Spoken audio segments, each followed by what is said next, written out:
We have long been fascinated with gold. It's been a statement of wealth and prosperity for thousands of years.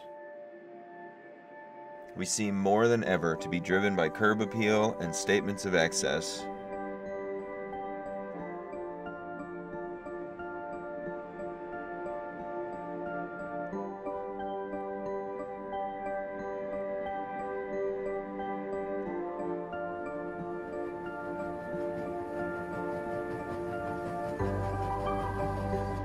Imagine hearing a noise so constant and for so long that when this noise stops, there isn't a doubt in your mind that something terrible has happened.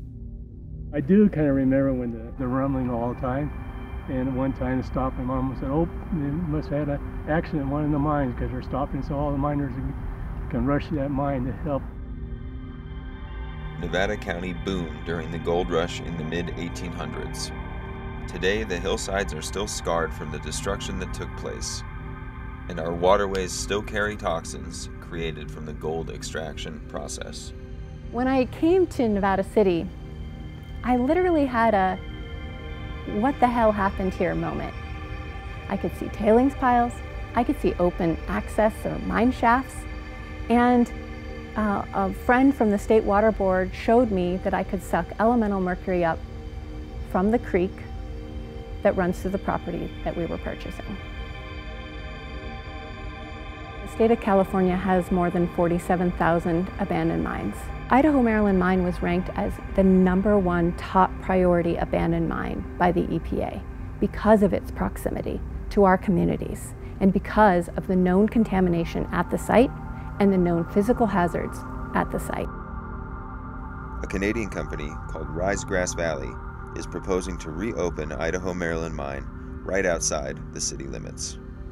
If the permit is approved, the Idaho Maryland Mine will be blasting into the earth for the next 80 years. Their plan is to, drill for gold.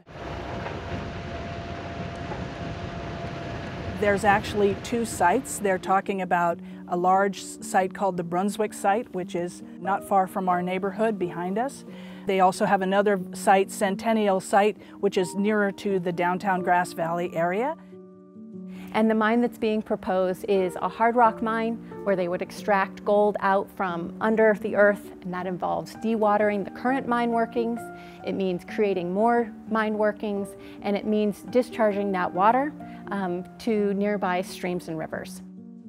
What we're talking about is mining 24/7. We're talking about 100 truck trips a day of moving. They're actually going to take out 1,500 tons of rock every day, and they're going to be transporting that rock, crushing it, grading it, and building it into big piles up to 70 feet high. So not only will we hear trucks coming and going, but we expect to hear excavating and crushing sounds. We expect to hear backup beeps. This beautiful, peaceful neighborhood will not be so peaceful anymore. What specifically is it that you like about this community that drives your connection here? I mean, we like it a lot. The trails and kind of the outdoors. And the kind of rural atmosphere, so a lot less busy than living in a city. So I think that's the main part of it. And, but I think people are going to be surprised just how limited the impact is from a deep underground mine that we're proposing.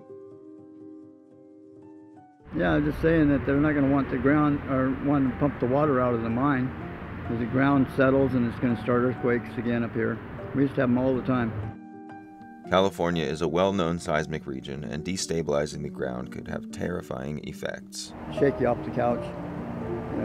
And our pond opened up one time and swallowed everything. The fish, everything took all in one big swoop down a mine shaft somewhere.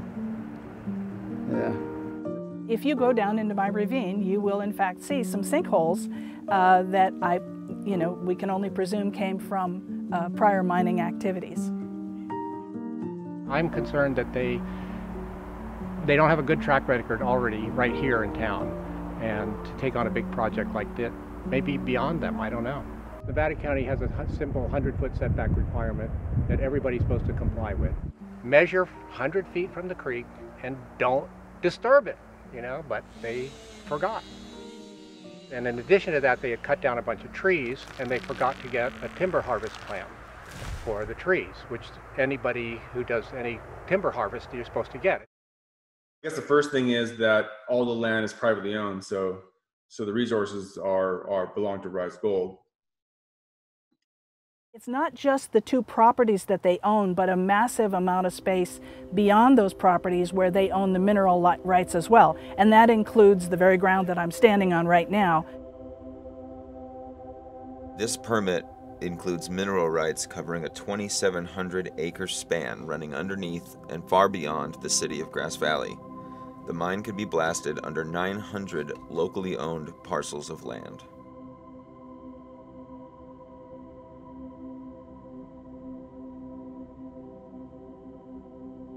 Well, the big problem on this dewatering at the very beginning of this project is that it would be pumping out about 3.5 million gallons of water every day. Flows that high can scour out a small creek and really take the aquatic life out with it, and cause, irreparable damage for as long as it's operating and beyond. Millions of gallons of contaminated water would be dumped into the South Fork of Wolf Creek, which runs directly through the heart of Grass Valley, to join the Bear, the Feather, and the Sacramento rivers before finally ending up in the San Francisco Bay. What we have here in the Sierra Nevada with our fractured granite is a system that can be tapped in many different ways. You stick a really big straw into that, like at the mine site, and start pumping water out of it, it can affect miles and miles and miles away by drawing water through, and that can bring contaminated water into and near these residential wells. One of the key concerns that we have here is actually economic concerns. We live on our well. It costs us practically nothing. We have wonderfully sweet water. If you take a step back and you say, well, wait a minute, they're talking about bringing in 312 jobs, but the reality is there are 350 private wells that live immediately above the mineral rights area that they own, or within 1,000 feet of that, right? So 312 jobs, but 350 homes that are at risk of losing their water, right? Or having their water fouled. We have had drought for years now, so much so that many people's home insurance got canceled, and we all have had to scramble, and we're paying higher prices already because of the fire risk, and now they're going to take the water out of the ground. Now what's going to happen? So during the power safety shutoffs from last year, we had a couple of generator fires. Power line fires, we get those quite a few times a year when things are drying out, that it becomes an issue and a concern for us. The daily power requirement for the mine is estimated to be 6 megawatts, enough to power 6,000 homes. What would happen if we added this additional load to our already insufficient power infrastructure? Right now, the only part that's within our fire district is down off of Idaho-Maryland Road. I believe it's probably the site where the mine tailings were in the past. And when it's brought up and exposed to air and water, it can change in composition and create acid mine drainage, which then causes other metals to leach out into dissolved form, and that material then enters creeks. This is pyrite. This is the firewood for acid mine drainage.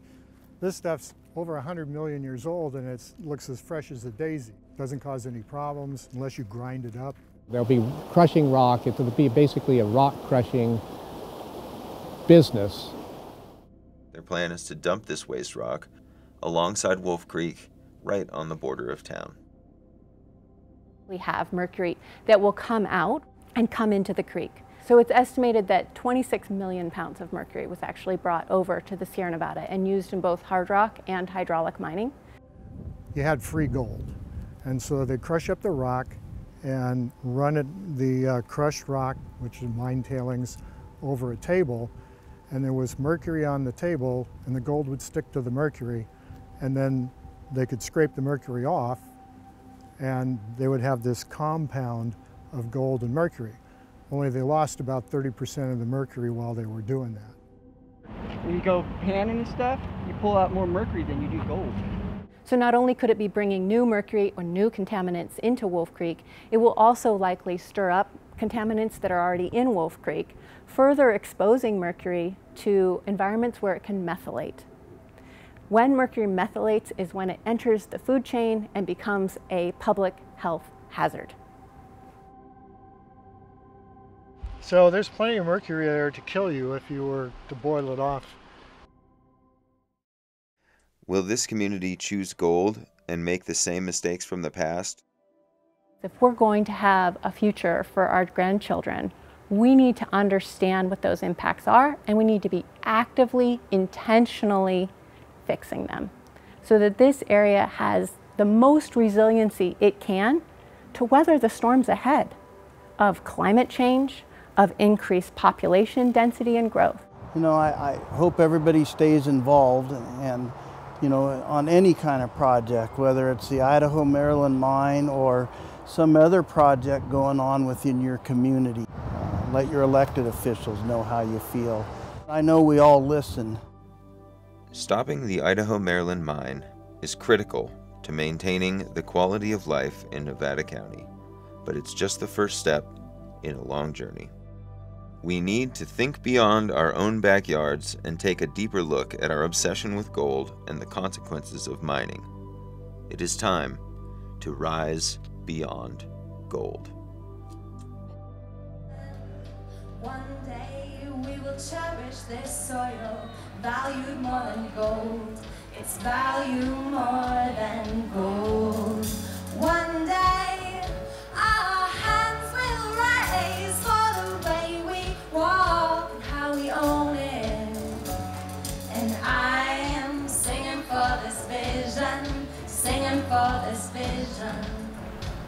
I'll tell you, I'm not really in favor of the open, is it? Is gold valuable?